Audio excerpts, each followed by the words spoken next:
Well, last week, the world received some relatively good news about coffee and its purported health benefits. However, here comes a new study that tells us if you're sleep deprived, you may want to hold off on the extra cup Ojo, because after a certain point, caffeine reportedly loses its jolt if you are simply too tired. CBS News chief medical correspondent Dr. Jon LaPook here to explain something that I feel have known for far too long. It's not magic. Well, the results of this study, surprised? I'm actually not surprised because what they did in this study is they took these volunteers and they sleep deprived them. They restricted them, so 5 hours a night.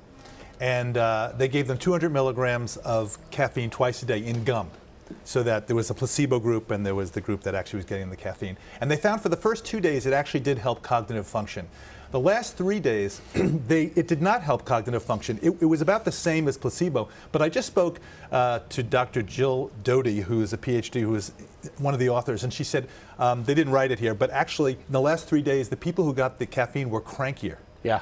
I mean, they were expecting a better result. This study certainly explains my Wednesday broadcasts, to be sure. There are two things here. And the first is the relation of sleep to any sort of stimulant. That if you are falling short of the recommended 7 to 8 hours a day for an adult, right, you can, there's, as you just put, there's no magic. Yeah, there's no magic pill to take. You're in big trouble. And in fact, maybe for a couple of days it can sort of help juice you up there, but it's going to catch up to you. And what's fascinating, Josh, is we've learned in recent years, really relatively recently, that it's not just that you're sleeping in the middle of the night and that sort of makes you sort of get less fatigued. There's all sorts of other things that are going on. Your immune system's getting repaired. The hormones that control appetite are getting replenished. So it's not just that you're up in the middle of the night and so you're eating more, you actually are hungrier. And on and on and on. It's a pit stop for every bodily function. Well, there's a reason why we're put asleep for a third of our lifetime. Yeah. And you can't, there's no free lunch, you can't, get around. Don't scrimp on the shoes, don't scrimp on the mattresses. Also, it seems, so here we are Wednesday and Thursday and Friday, if we look at a work week.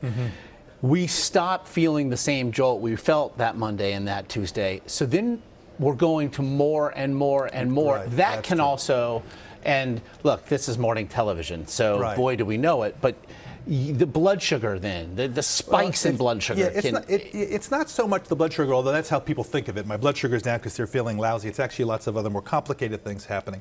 But what's happening, as you're implying, is maybe you take then, there's a reason why they used 400 milligrams of caffeine. That's the limit above which you start, in general, to get some side effects, jitteriness, your blood pressure can go up, and you even get some irregular heartbeats. Now, it differs from person to person, and people metabolize the caffeine differently. So some people, the latte or the coffee that you have at 10 a.m. can still be around 12 hours later, even though the half-life is normally about 5 to 6 hours. But basically, you go more and more and more, and you're thinking, you can only beat a dead horse so much, right? And eventually, you just... you need to sleep. So the World Health Organization tells us while it is not potentially carcinogenic, perhaps, there's just only so much caffeine can do for you. Yeah. Get some sleep. I mean, really, again, get some sleep. And it's not this study, but I'm going to throw in something else. For the people who are out there who get drunk and then think, well, I'll have some caffeine, that'll make me more alert. No, the rate at which your liver and your body metabolizes alcohol is a constant. When you have that caffeine, you may think you're more alert, but you are not.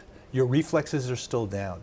So it's important for people to realize that caffeine, even though it may make you seem a little buzzed, may make you seem a little alert, it's not this big miracle pill. It has a lot of interesting benefits. We've learned that it may be helpful to prevent liver disease, prevent diabetes, but too much of a good thing. Every kid watching us on their Xbox right now, on their couch, who maybe had a big Monday night, has had their minds collectively blown. I might also go to sleep. There are a couple folks in the control room as well, and you know who I'm talking about.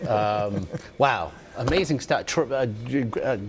Caffeine should come with the user's manual, really, if nothing else. Life should come with a user's manual, right? Doc, the maiden Josh, voyage. It was our first time together here. It was terrific. Thank you.